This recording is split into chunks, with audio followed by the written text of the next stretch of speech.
Whether you're looking to promote your business, blog, barbecue recipes, birthday party DJ services, award-winning blobfish photography, or any other projects, Squarespace is an all-in-one platform that allows you to build your own website with just a few easy clicks.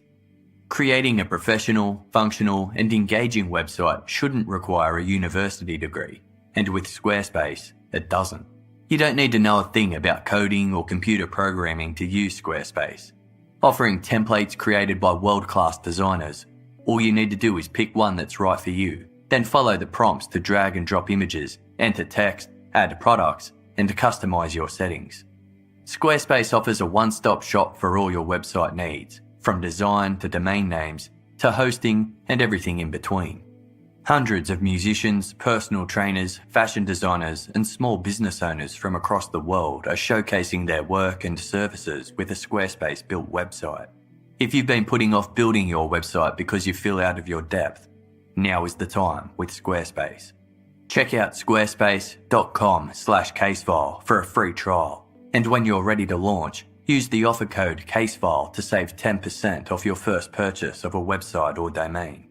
That's squarespace.com/casefile for a free trial. And when you're ready to launch, use the offer code CASEFILE to save 10% off your first purchase of a website or domain.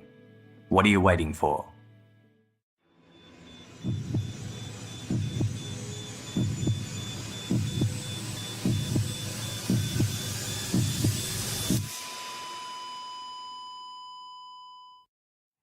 Our episodes deal with serious and often distressing incidents.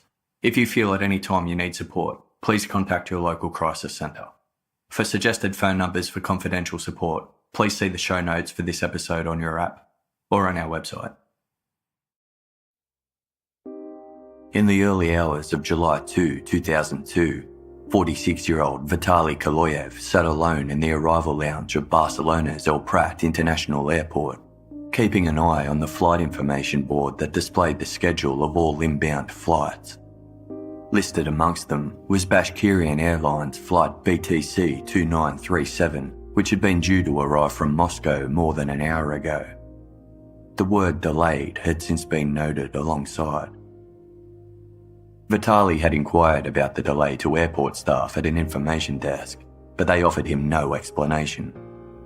With no other option but to endure the wait, Vitaly purchased a third coffee, returned to his seat, and continued his dutiful watch of the information board. Over the following minutes, the half-empty room began to fill with people. Reporters and news crews quickly gathered around the information desk, pointing cameras, microphones, and voice recorders at airport staff, bombarding them with a flurry of questions that Vitaly couldn't quite make out. One reporter noticed Vitaly curiously watching the scene unfold.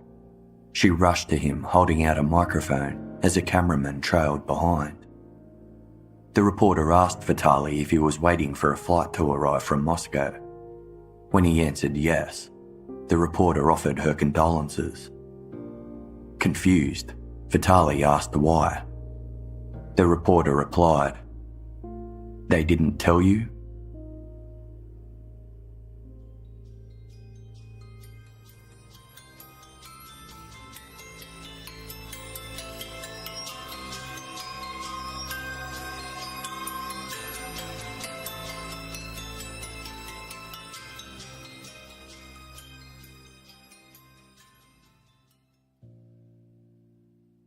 Vitaly Kaloyev was the lead architect overseeing the construction of a mansion in Blanes, a coastal town approximately 70 kilometers north of Barcelona.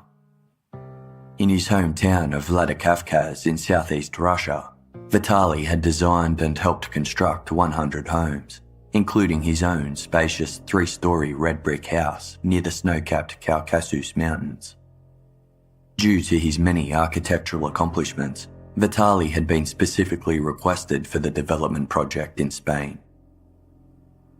Vitaly's strong work ethic, coupled with the pride he took in his creations, made him a highly sought-after addition to any upcoming development project. Yet, by the 2000s, he had experienced several career setbacks. Whilst on a work site, Vitaly fell into a pit and broke his leg, forcing him to take time off work and forego several projects. A lengthy recovery resulted in the default of his construction company, leaving him with no job and little income. Once his leg healed, the ever-industrious Vitaly began searching for any opportunity to get straight back into the work he loved. When he received a job offer to help build a mansion for a wealthy Russian in Spain, Vitaly gratefully accepted. Although it was a fantastic opportunity, it wasn't an easy decision. By taking the 2-year contract, Vitaly had to relocate to Spain, leaving his family behind in Russia. The following years were filled with long bouts of homesickness and melancholy, eased only by daily phone calls home. It brought Vitaly immense joy hearing the voices of his wife, 44-year-old Svetlana, and their 2 young children, 10-year-old son Konstantin and 4-year-old daughter Diana. Svetlana was supportive of her husband's career endeavours, as she too was ambitious and dedicated to her job as the department supervisor for a large bank. It was their commitment to work that initially brought the couple together, as Vitaly and Svetlana attended the same business meetings. Vitaly was there on behalf of his construction company, whereas Svetlana attended on behalf of the bank. During these meetings, Svetlana carried herself with her trademark prim professionalism, yet Vitaly caught glimpses of her coy sense of humour. Smitten, he asked her on a date, and the pair headed to the cinema. During their first date, Vitaly and Svetlana both knew they were made for each other. They married the following year, and in 1991, a few months into their marriage, the newlyweds welcomed their firstborn, a son they named Konstantin.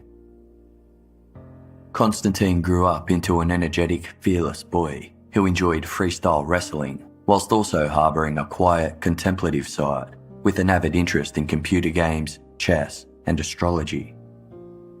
Konstantin begged his parents for a telescope, which Vitaly promised to buy him once his work in Spain was complete. Before her second pregnancy, Svetlana visited her local church and prayed for a daughter. In 1998, her prayers were answered when she gave birth to Diana.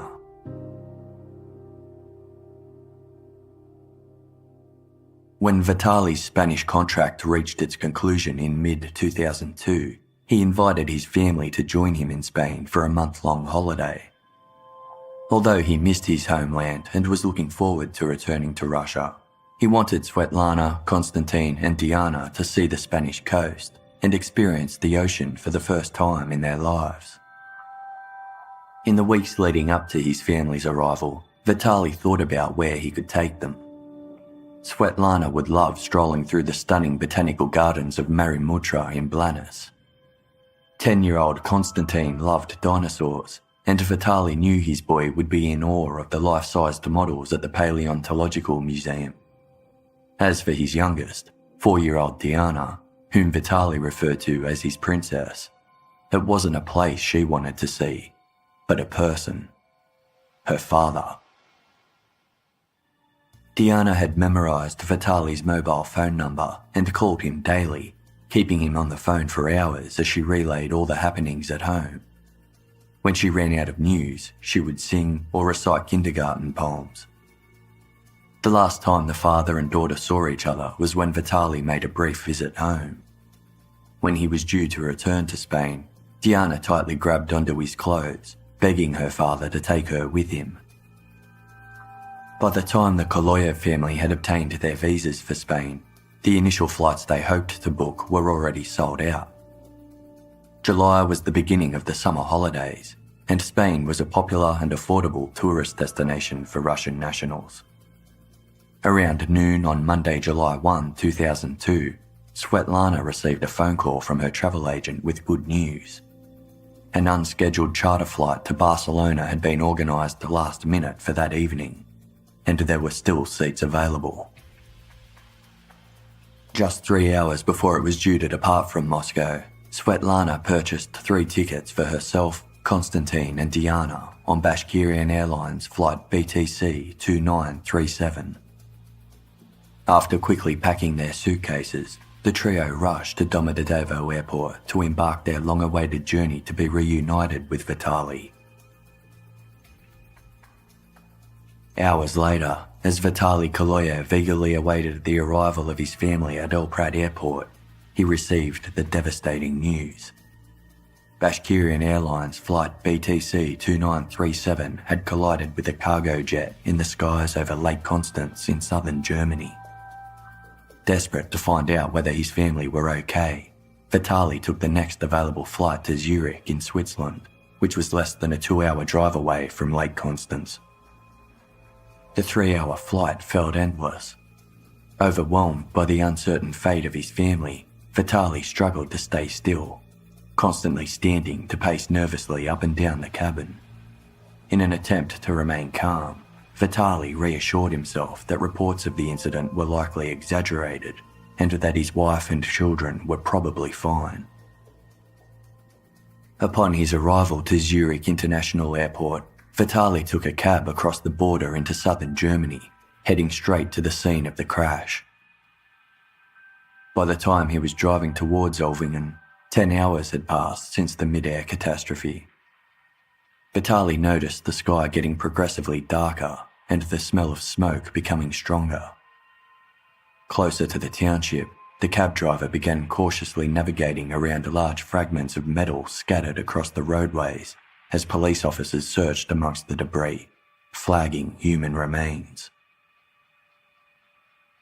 Although civilians and relatives of those aboard the flight were not encouraged to participate in the search for bodies, Vitaly couldn't help himself, convincing the police officers in charge of the crash site to let him look for his family. Rows of apple tree saplings led to the passenger cabin of the Bashkirian Airlines Tupolev aircraft, which lay on its side, torn wide open, with the force of impact flattening the tubular structure to about half its original size. Rescue workers entered the wreckage to retrieve the remains of the passengers inside, which Vitaly would come to learn firsthand were mostly children. As the cabin was emptied, Svetlana, Konstantin and Diana were nowhere to be seen.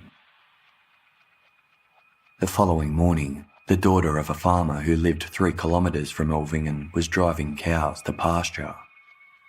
As she led them into a meadow alongside a fruit orchard, she spotted something through a low wooden fence. Resting under a tree was the body of a young girl wearing a pink dress. At the crash site headquarters in Olvingen, Vitaly Koloyev was handed a collection of photographs of the victims who had so far been recovered from the site. The desperate father was immediately struck by the third image of a little brown-haired girl wearing a pink dress.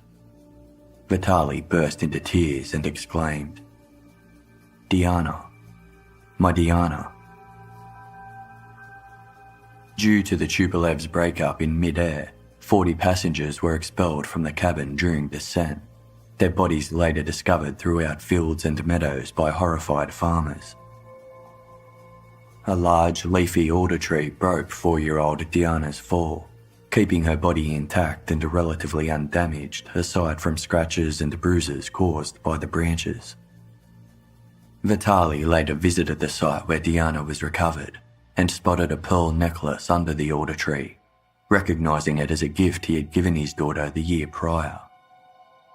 Its chain had snapped, scattering the white beads everywhere. Vitaly ran his hands through the grass, managing to recover 8 of the beads, which he folded into his handkerchief before placing them in his left breast pocket, with the promise to carry them always. The remains of 10-year-old Konstantin were located on a rural road in front of a bus stop. When Vitaly saw his son's body at the morgue, he began beating his head against the wall until he drew blood, causing worried staff to rush out and summon a police officer, fearful that the grieving father was trying to kill himself. Days later, the third and final heartbreak came when Vitaly's wife Svetlana was found in a cornfield. Vitaly escorted the coffins carrying Svetlana, Konstantin and Diana back home to Vladikavkaz in Russia, where he was greeted by crowds of grieving family, friends and supporters from the local community. Over the following 3 days, The coffins were displayed at the Koloyev homestead and visited by a procession of mourners so immense that several surrounding streets had to be blocked off to control the crowds. On the third day, a funeral was held, as Svetlana and her 2 children were laid to rest together in the cemetery in their hometown. Their shared headstone featured a black and white image of the trio in their home garden, Svetlana holding a bunch of flowers, with Konstantin and Diana happily by her side. After the service, Vitaly spoke about his immense loss, saying, "I cannot live anymore. I simply cannot exist." In the weeks following the funeral of his wife and children, Vitaly's life slipped by, marked by little more than daily visits to the cemetery. He constantly dressed in black, refused to shave, and stopped working. Grief-induced stress caused his hair to grey, making him appear older than his 46 years. The Koloyevs' 3-story mansion felt cold and empty, the unnatural silence inside unbearable. For a long time, Vitaly could not bring himself to go up to the 2nd and 3rd floors where his wife and children's bedrooms were located, instead sleeping on a couch in the kitchen downstairs. When he eventually headed upstairs, he turned one room into a shrine for Svetlana, Konstantin and Diana, placing their beds inside and covering each in photos and mementos. On his wife's bed, he displayed her favourite scents and sweets, while his son's featured a chessboard, various toys and encyclopedias. His daughter's crib held her drawings, toys and clothing, as well as her favourite doll. Vitaly was convinced the ghosts of his family haunted him at night. When he managed to fall asleep, he was plagued by nightmares of his children falling from the sky, calling out for their papa. Each time Vitaly would wake abruptly, rush to the cemetery in the early morning darkness, and collapse at Konstantin and Diana's grave to tell them reassuringly, "I'm here. Papa has come."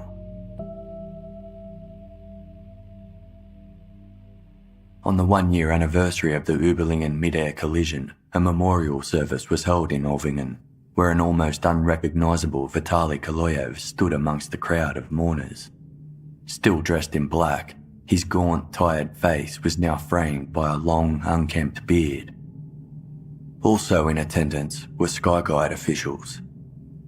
Distraught and seeking an explanation for the collision, Vitaly Koloyev confronted Alan Rossier, the chief executive of Skyguide. He grabbed Rossier by the shoulder, forcibly turned him around, and showed him photographs of Konstantin and Diana laying in their coffins. Rossier's bodyguard attempted to push Vitaly away, causing the grieving father to remark, "You killed my children, and you do not want to talk to me." The altercation garnered the attention of the media attending the event. In an attempt to defuse the situation, Alan Rossier pleaded to Vitaly not to make a scene and invited him to visit Skyguide's office the following day to open dialogue and answer his questions. When Rossier began to walk away, Vitaly followed, asking when Skyguide planned to publicly name the anonymous air traffic controller whose actions allegedly led to the collision. He asked several times, "Do you think the air controller is to blame?" Rossier did not respond. The following day, Vitaly arrived to Skyguide's corporate office for his meeting with Alan Rossier, where he was told the air traffic controller on duty the night of the collision was on vacation and would not be in attendance. Irritated, Vitaly accused Skyguide of intentionally hiding the controller so he wouldn't be able to release information that proved the company's fault in the collision, ensuring they avoided any financial repercussions. As the controller still worked for Skyguide, Vitaly felt the company continued to employ him to ensure his silence. Rossier denied these allegations, telling Vitaly to remain patient and await the results of the crash investigation. Rossier also remained steadfast in his refusal to accept guilt or apologise on behalf of Skyguide. 3.5 months after this meeting, Vitaly received a letter from Skyguide's lawyers offering a compensation payment of 60,000 Swiss francs for the death of Svetlana and 50,000 for the deaths of Konstantin and Diana. In exchange, Vitaly had to agree not to hold the company liable.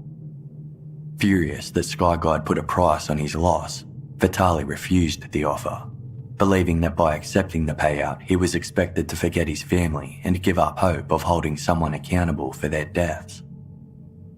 His attempts to meet with Alan Rossier to discuss the offer in person were futile.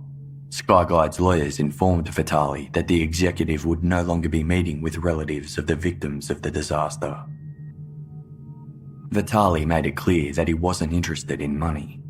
All he wanted was for someone to accept responsibility for the tragedy and apologise for the loss of his family. In his culture, this was considered the minimum courtesy one would expect. But the apology didn't come. Determined to find someone who would take responsibility for the tragedy, Vitaly hired a private investigator from Moscow to track down the Skyguide air traffic controller on duty the night of the Uberlingen mid-air collision. 2 months later, in February 2004, the private investigator handed Vitaly Kaloyev an envelope that contained pictures of the air traffic controller, along with photos of his wife and children, his current address in Switzerland, and his full name, Peter Nielsen. Vitaly told the investigator that he planned on giving this information to the media, who he felt had forgotten about the collision. He believed their interest would be reignited if they learned the true identity of the air traffic controller. Yet, Vitaly did not give the photographs to the press.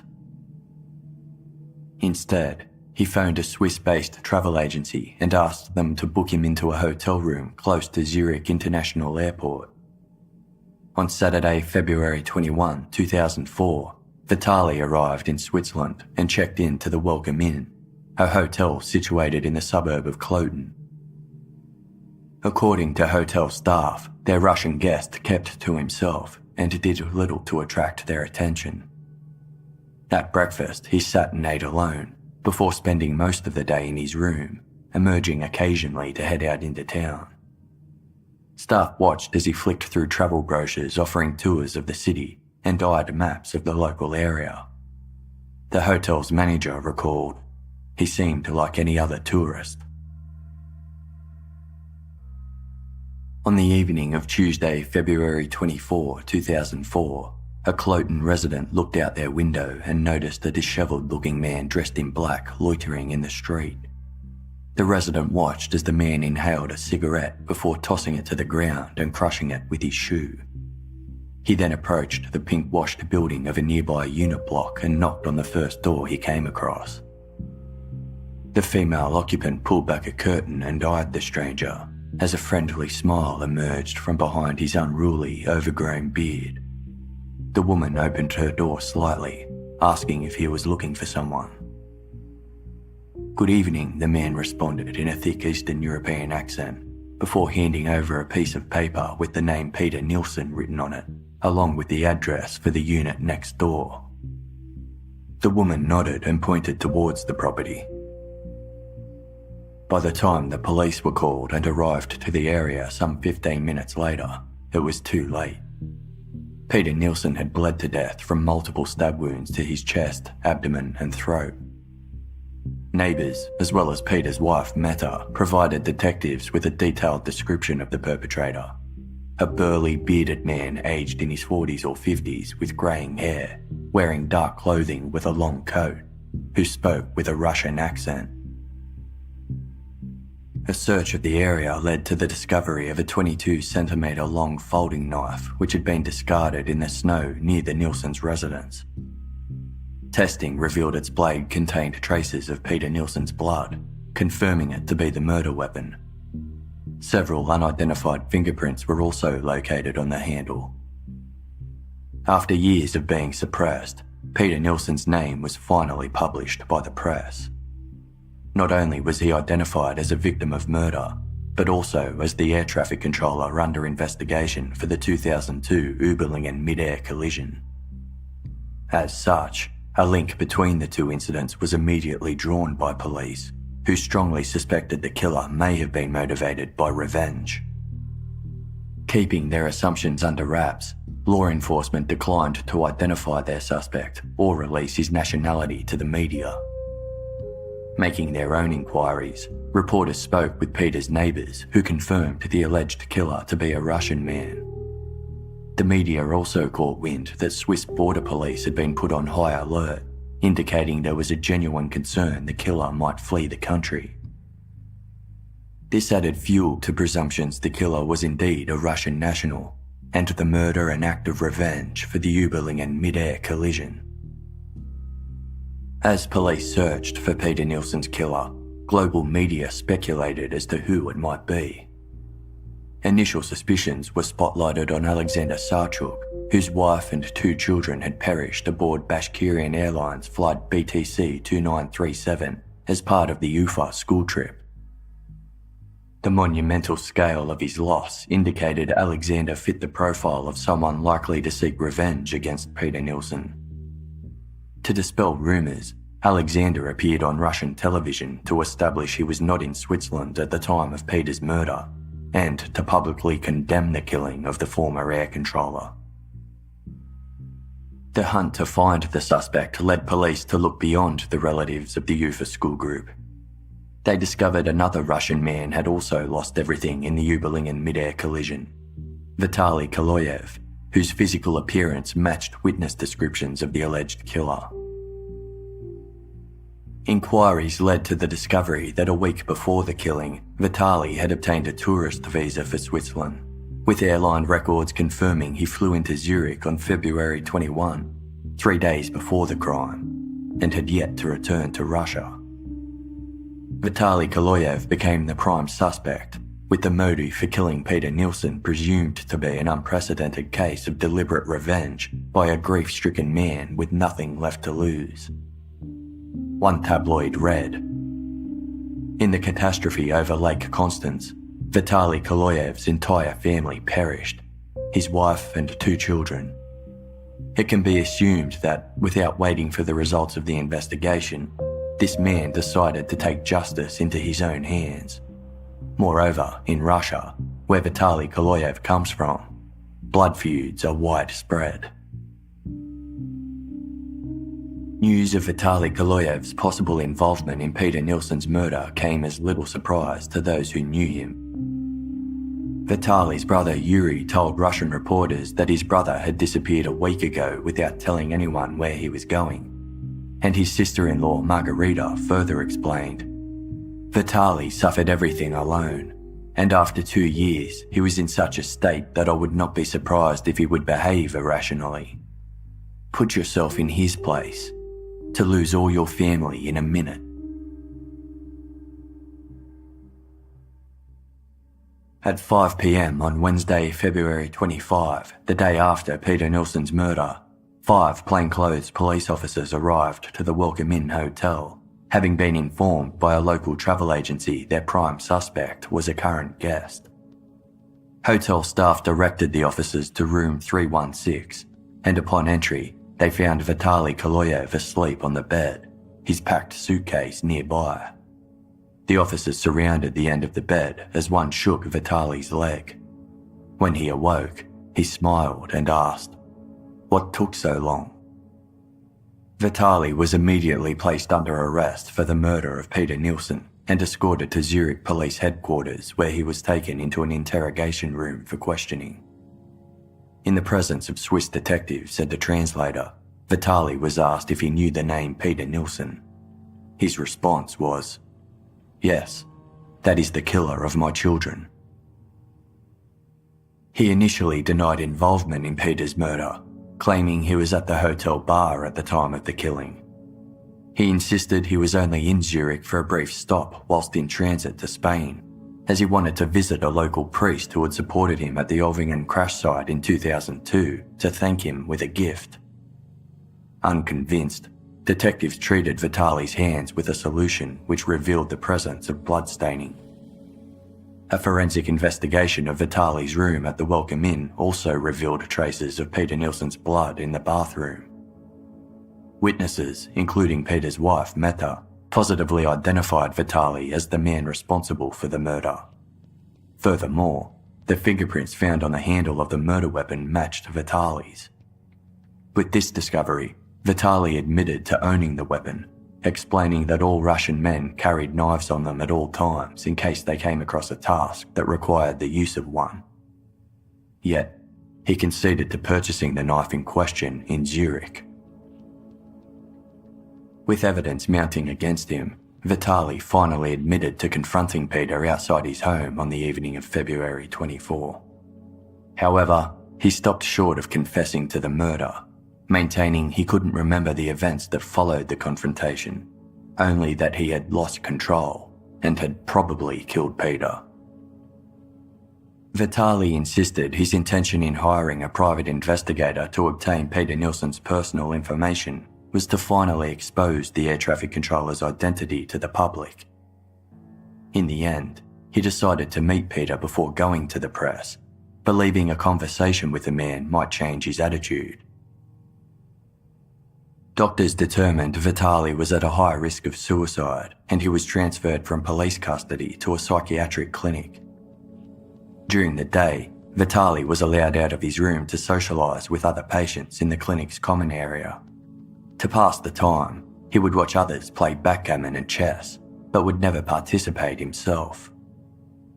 One day, a doctor challenged Vitaly to a game of chess and he accepted. Vitaly won 12 games against the doctor, earning him the nickname of Grand Master and confirming he was not only mentally sound and stable, but incredibly intelligent. As doctors determined whether Vitaly was fit to stand trial for Peter Nielsen's murder, the investigation into the 2002 Überlingen mid-air collision was finally completed. In May 2004, 22 months after the catastrophe and 3 months after the murder of Peter Nielsen, the German Federal Bureau of Aircraft Accidents Investigation released their full report. Its timing led many to believe the languishing investigation was spurred by the former controller's death. The Bureau denied this allegation, maintaining that the delay in their findings was due to officials being tied up with other investigations. The comprehensive 114-page investigation report detailed all aspects of the crash, from the aircrafts and crews involved to Skyguide and to the inner workings of their air traffic control. Through conducting tests, research, analysis, interviews, and collecting evidence, the report revealed the full extent of Peter Nielsen's culpability in the catastrophic collision.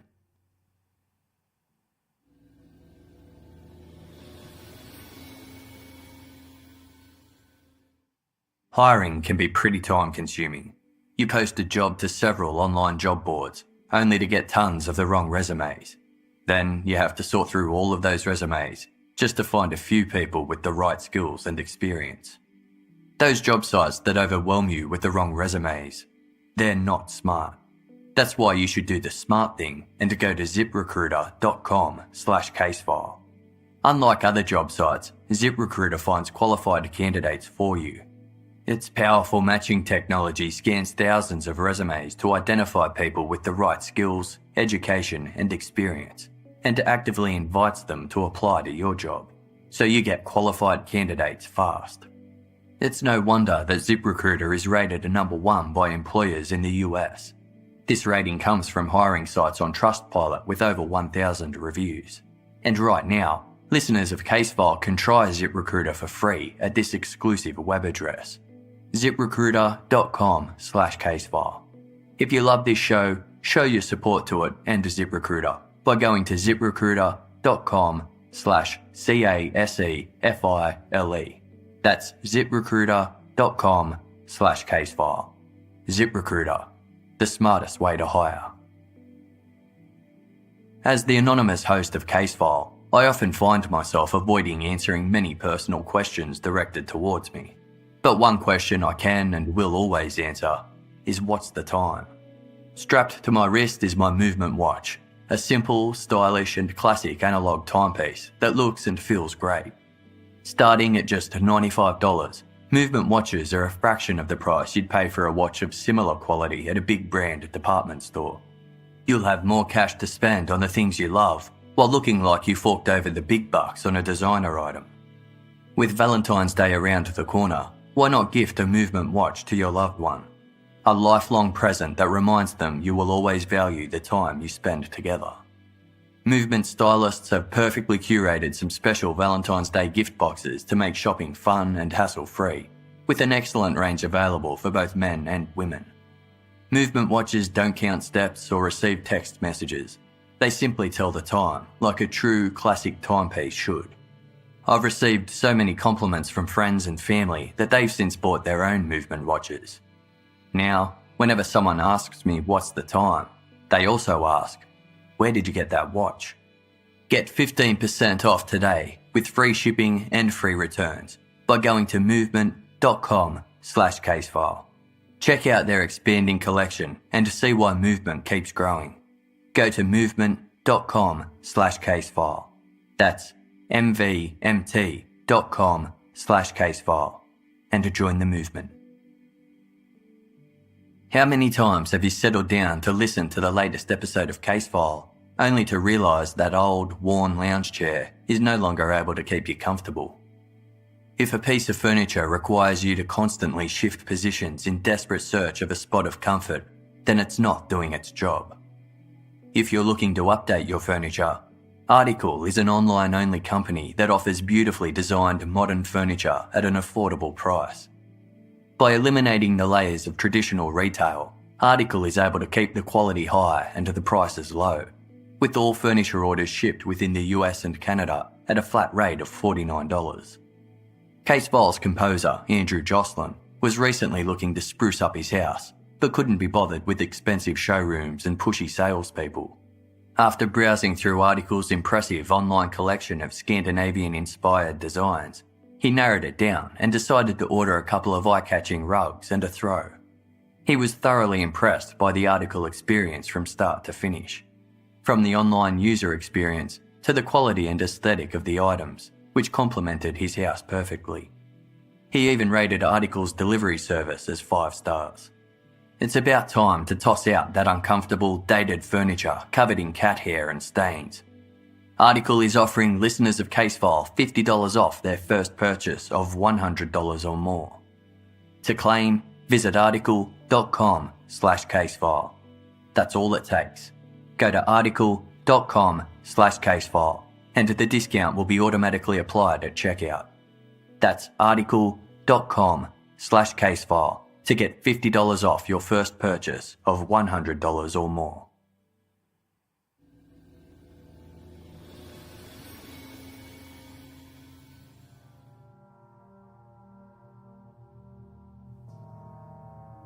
According to the report, at 5:50 p.m. on July 1, 2002, Peter Nielsen reported in for work at Skyguide's Area Control Centre in Zurich International Airport.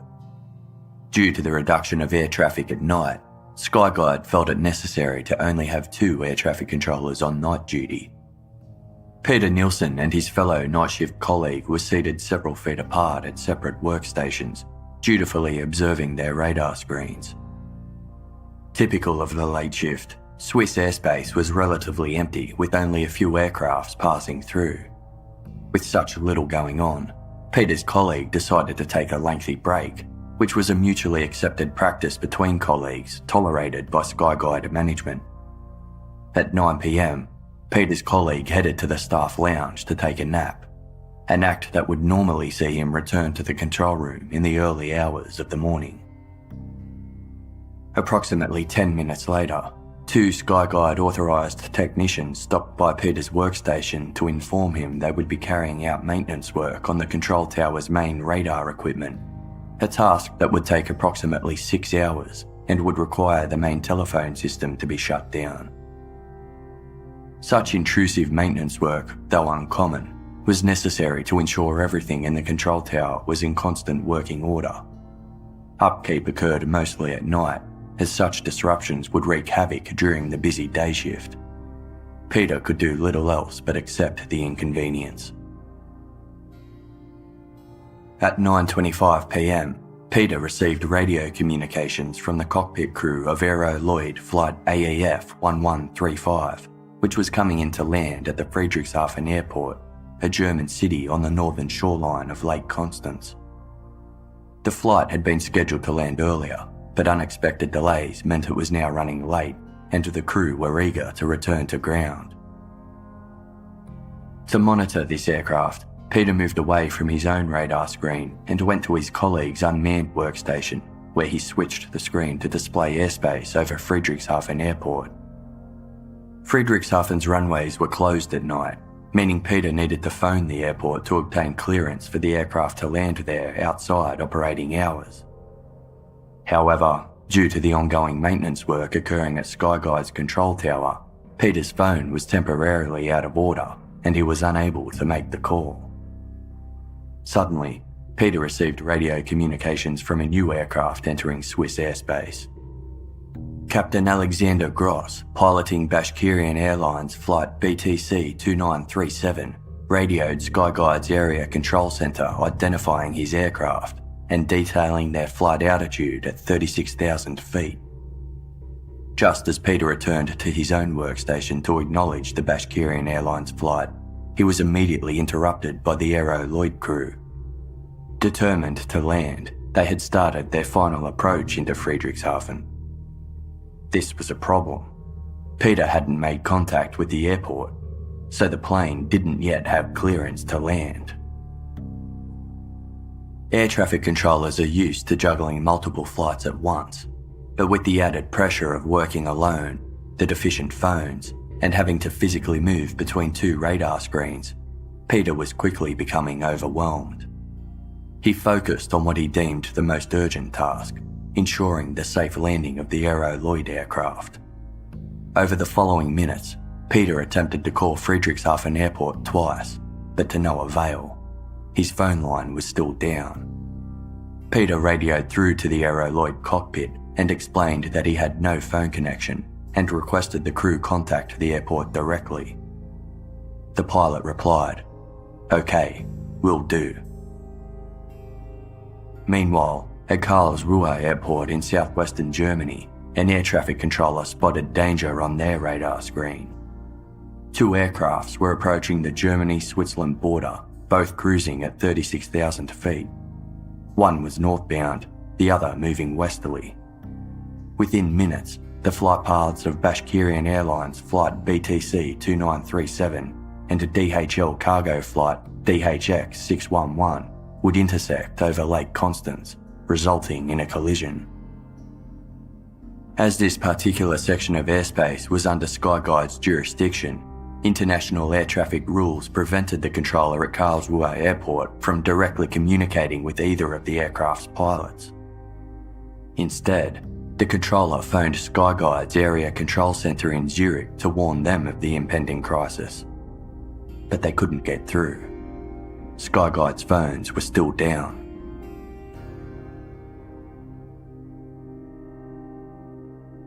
Inside Skyguide's area control centre, Peter Nielsen, having dealt with the Aero Lloyd flight, returned to his radar screen. He immediately noticed that flights BTC 2937 and a DHX 611 were rapidly approaching the same location over southern Germany, both flying at the same altitude. Realising they were on a collision course, Peter radioed through to the Tupolev's cockpit, ordering Captain Alexander Gross to descend. He had no idea that the Tupolev's inbuilt traffic collision avoidance system was in the process of rectifying the critical situation and had instructed Captain Gross to ascend. Peter repeated his demand to expedite descent, unaware his orders were actually directing the Tupolev towards imminent collision. He clarified to the crew that the other aircraft was in the Tupolev's 2 o'clock position, when in actuality, the Boeing was in the 10 o'clock position. It was accepted that this situational error was a result of Peter becoming confused during the stressful situation. Captain Gross initiated descent as instructed by Peter. Relieved he had averted the crisis, Peter had little time to settle. He was snapped back to attention by the Aero Lloyd cockpit crew, who radioed in with confirmation they had made contact with Friedrichshafen Airport and had received permission to land.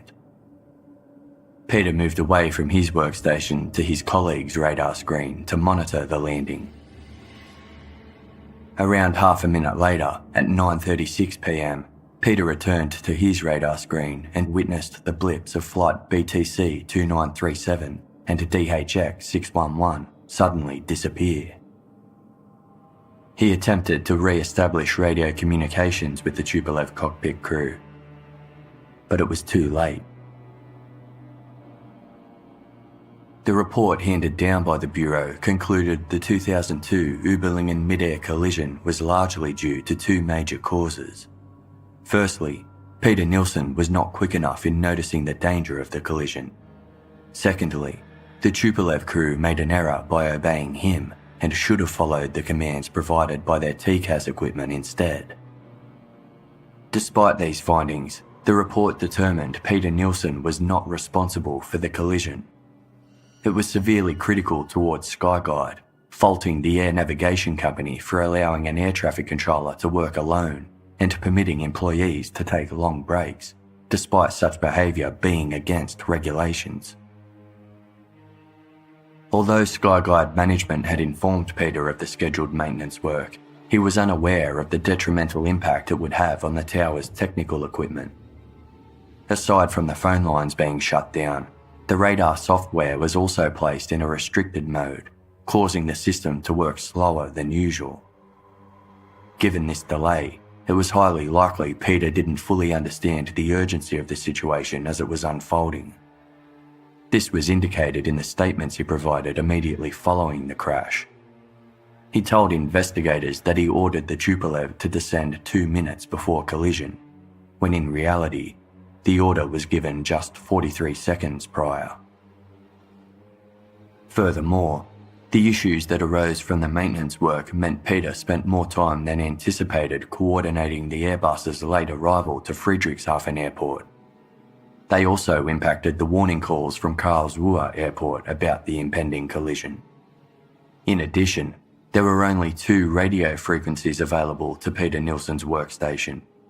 One was taken up by the Airbus and the other by the Tupolev, meaning transmissions from other flight crews were unable to get through.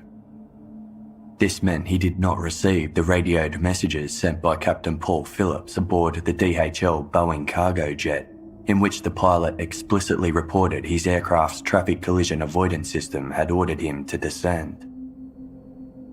Had Peter heard these messages and was aware of the Boeing's descent, he would never have ordered the Tupolev to carry out the same action. Another factor working against Peter was that the ground-based optical collision warning system, which provides an early alert to controllers when collisions are imminent, had also been switched off for maintenance. In conclusion, the report emphasised that individuals such as Peter Nielsen, Captain Alexander Gross, and Captain Paul Phillips were not at fault for the collision and were inconsequential to the poor organisation, communication, and management conducted by Skyguide.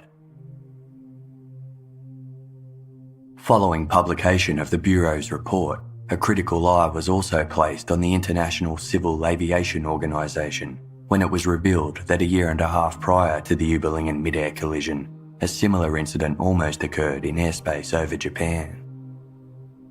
On January 31, 2001, the flight paths of 2 Japan Airlines airliners crossed near the coastal city of Yaizu.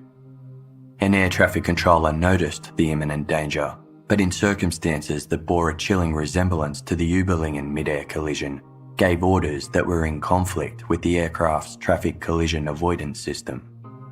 Luckily, one of the pilots made visual contact with the other airliner and made a snap judgment to go against the instructions of the air traffic controller, proceeding to conduct an evasive manoeuvre. The 2 aircrafts missed each other by mere metres, with around 100 crew members and passengers sustaining injuries in the process, some of them serious.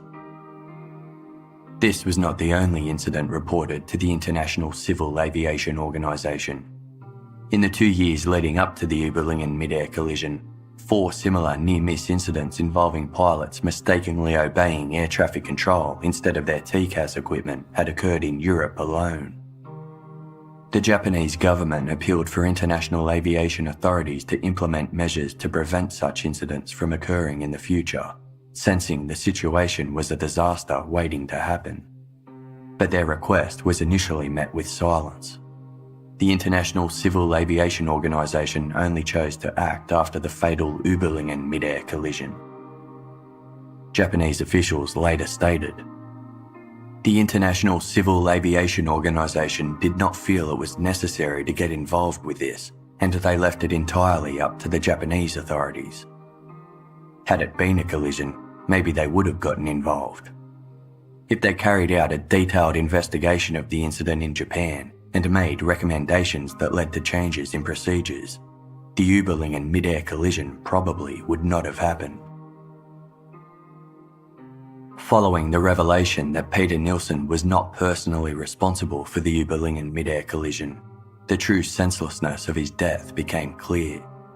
Flowers, candles, and messages of condolence started to appear around the Nielsen homestead, the former public enemy, now a victim of circumstance. A colleague of Peter's remarked, "It was just the saddest thing you can imagine. I knew his family. I knew how much he loved his kids and wife."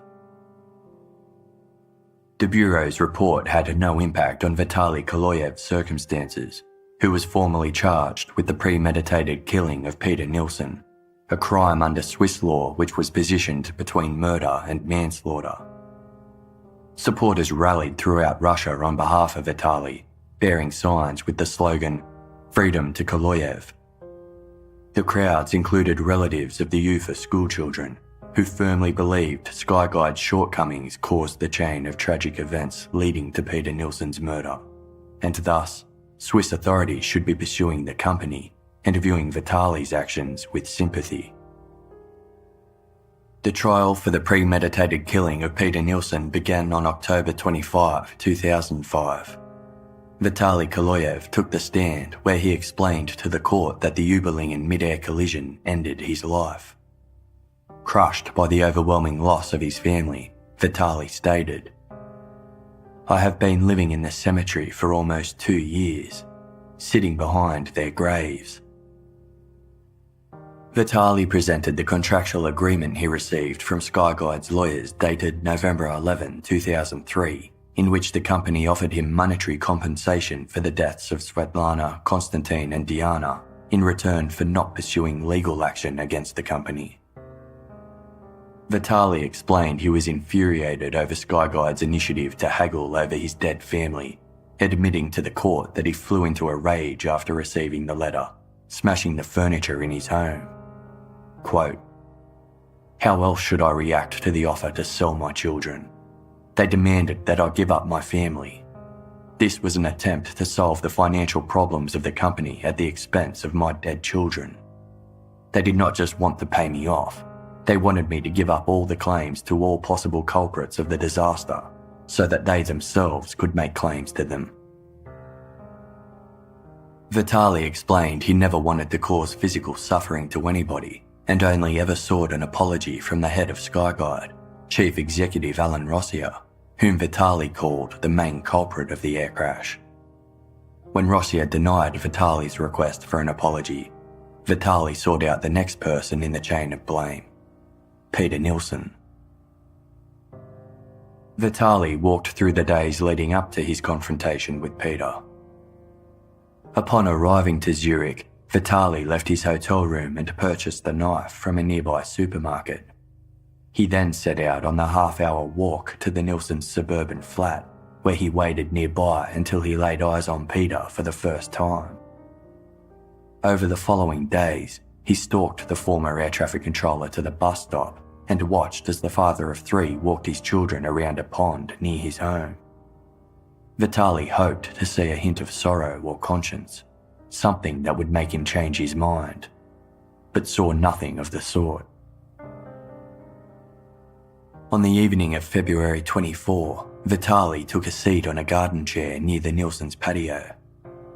Peter emerged from the house and questioned who Vitaly was, to which he responded, "I am Russia." Vitaly opened the envelope he had brought with him, which contained graphic images of his children's bodies. Distressed, Peter asked the grieving father, "What do you want from me?"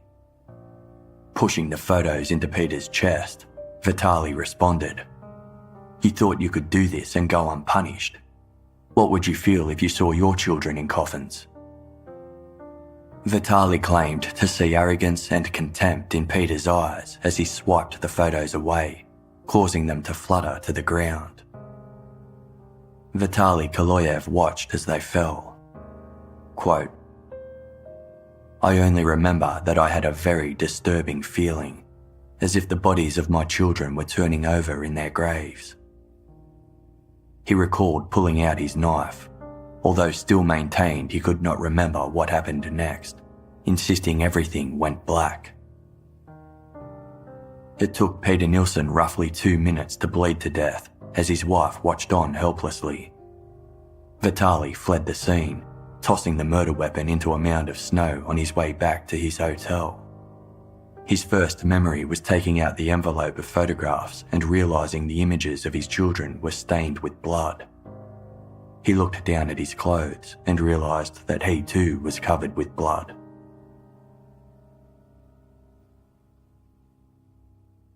Vitaly downed 2 bottles of vodka, using some of the alcohol to wash the blood off his hands. He then showered and put his blood-stained clothes into a paper bag, which he took to the street outside and dumped in a bin. Afterwards, he went to the hotel bar for a drink before retiring to bed for the night, where he slept peacefully without nightmares for the first time in a year and a half.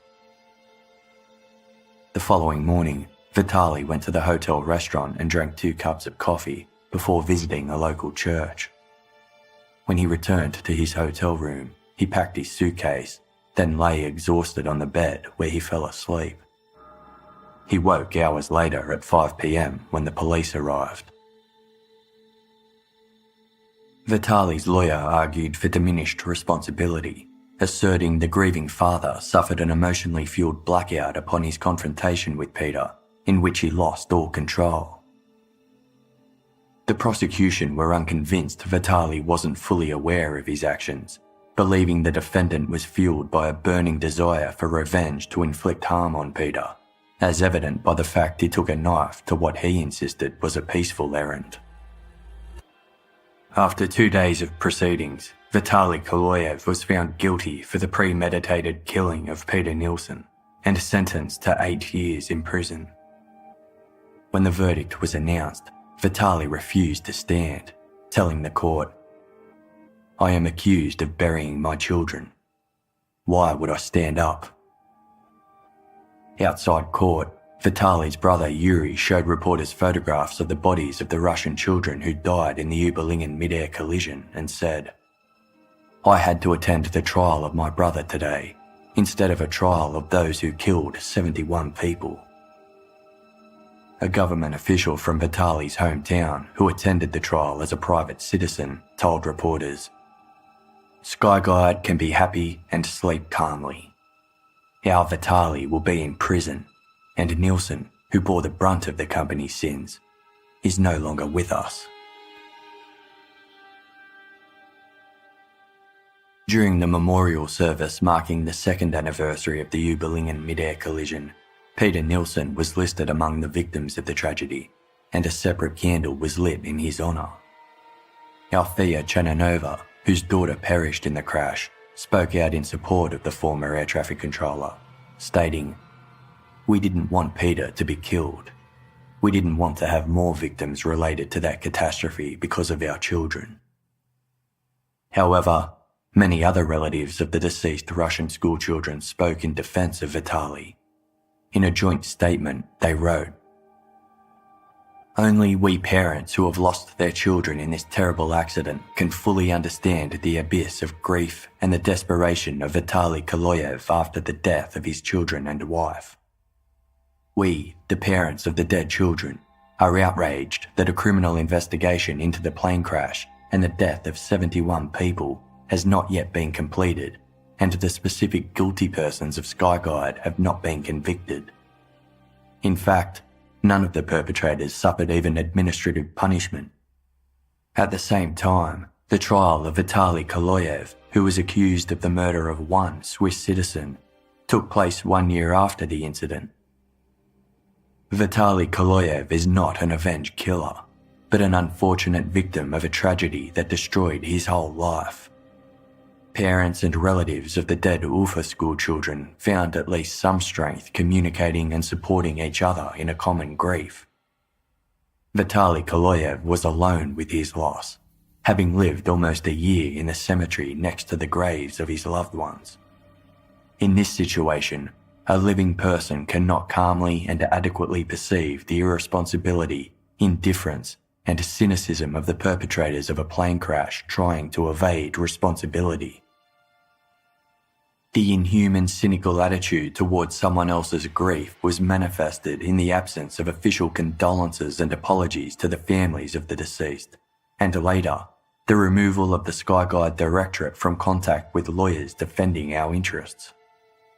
If Alan Rossier had apologised to the relatives of the victims, Peter Nielsen might still be alive. In a terrible plane crash on July 1, 2002, there are guilty people who, under the laws of a civilised society, must bear the appropriate punishment. The General Director of the Skyguide Company, Alan Rossier, and the direct organisers of the Flight Safety Device Service should sit in the dock. Parents and relatives of the deceased children await justice. On August 7, 2006, 4 years after the Uberlingen mid-air collision, families of the victims felt a collective sense of justice when a Swiss prosecutor filed 71 charges of negligent manslaughter against 8 Skyguide employees. 4 of those charged were air traffic managers responsible for overseeing the area control centre on the night of the crash. The others were Skyguide officials who had not been working at the time of the collision. During their testimony, the managers denied any culpability, instead blaming the controllers on duty at the time of the crash for unprofessional conduct, including Peter Nielsen, who they claimed poorly handled the events that led to the collision. They claimed they had no reason to foresee that Skyguide's practice of leaving night shift controllers alone, which had since been banned, could ever prove dangerous. State prosecutors accused Skyguide's management of turning a blind eye to breaches of international safety regulations, specifically the long-established practice of leaving only one controller to monitor Swiss airspace while another took a break. The prosecution also detailed the investigation's findings that determined Peter Nielsen was not fully aware of the extent of how the maintenance work would impact his ability to conduct his duties safely and effectively. They argued Skyguide management should have made greater efforts to explain these issues to Peter prior to his shift. The Swiss court agreed with the prosecution's argument that the disaster was caused by, quote, a chain reaction of breaches of duty and casual neglect. Judge Rainer Huller ruled Skyguide's management had contributed to an inconceivable tragedy. Quote, none of the accused can excuse themselves with the idea that another person could have prevented the disaster. Staffing the entire Zurich air control at night with only one controller goes completely against air traffic security principles. Judge Reiner stated that Skyguide's managers could have averted the disaster by prohibiting the second controller from leaving Peter Nielsen alone. Quote, a simple ban on coffee breaks would have been enough to prevent the accident. All of the accused had the authority to ensure that 2 air traffic controllers were present. In September 2007, Judge Reiner delivered his verdict, finding all 4 of Skyguide's air control managers guilty of 71 counts of negligent manslaughter. In sentences condemned as grossly inadequate by the victims' families, 3 of the managers were handed 1-year suspended sentences, and the 4th was ordered to pay a fine of 150 Swiss francs, the equivalent of approximately 200 Australian dollars. The remaining 4 Skyguide officials were each acquitted. Following the results of the court case, Skyguide finally accepted full responsibility for the 2002 Überlingen mid-air collision, offering 30 victims' families financial compensation, while those who pursued legal action received payment in an out-of-court settlement. In a public statement, Skyguide admitted, "We, for our part, are convinced that this tragedy is attributable primarily to systemic causes in the interplay between people, technology, and procedures." Skyguide Chief Executive Alan Rossier had admitted, quote, "Mistakes were made by us and we regret them deeply. We acknowledge our responsibility as set out in the German Federal Bureau of Aircraft Accidents Investigation report, and we ask the families of the victims for forgiveness."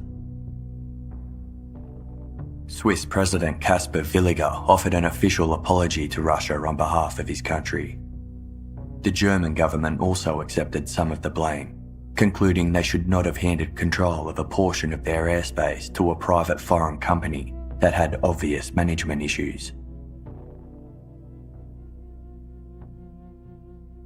Vitaly Kaloyev spent the beginning of his prison sentence in a psychiatric institution, where he spent his days longing to visit his family's grave. After 2 years, he was transferred to a medium security prison. During his first stroll through the prison yard, Vitaly claimed that almost all of the other prisoners approached him to express their respect for what he did. The Russian government lobbied on Vitaly's behalf, claiming his mental condition at the time of Peter Nielsen's murder was not sufficiently considered upon his sentencing. An expert psychologist had testified at trial that Vitaly was in a state of affect at the time of the killing, and it was therefore not possible to prove his intent. Given the tragedy had caused enough political grief and conflict between the countries, Vitaly Kaloyev was released on November 8, 2007, on the order of Switzerland's highest court, after serving just 3 years of his 8-year sentence. Vitaly returned to Russia, his business class seat paid for by his supporters. Upon arriving home, he was greeted by enthusiastic crowds who lauded him as a hero for seeking justice on behalf of his country. Vitaly told gathering reporters that he did not regret the murder, nor consider himself a hero. He returned to live in the 3-story red brick home he had designed for his family. Local journalists named Vitaly Man of 2007. In 2008, the local government appointed the former architect the role of Deputy Minister of Construction of the Republic, a decision that was met with negative reception in Switzerland. Vitaly oversaw many federal and international construction projects, including the build of a television tower in his hometown of Vladikavkaz, the Caucasus Musical and Cultural Centre, and the Sports Palace in Itzkenvali. He appreciated his government work as a distraction that gave him a sense of community involvement, holding the position until his retirement in January 2016. Switzerland's government eventually asked Vitaly to repay the costs of his incarceration, which amounted to 150,000 Swiss francs. Vitaly refused to do so, stating, "Even if I had this money, I would have given it to an orphanage or some other charity. Definitely not to Switzerland." In 2012, Vitaly returned to Germany to attend the 10-year anniversary memorial service of the Überlingen mid-air collision. As he was still on a Swiss watch list, he was detained by German authorities upon his arrival to the country. Vitaly was angry, stating he had as much right to attend the ceremony as anyone else. He had served his time and proven himself a respected member of his community. After being detained for questioning for most of the day, Vitaly was released when Russian diplomats agreed to accompany him during his stay in Germany. By this point, he had already missed the memorial service. Vitaly has since reflected on the fateful night in July 2002, where he awaited the arrival of his family to Spain. Quote, "When you're about to see your family, you don't expect anything bad to happen. You are just happy. I believe neither in bad presages nor in signs from above. I only believe in what I see. After all that happened, I am at odds with God.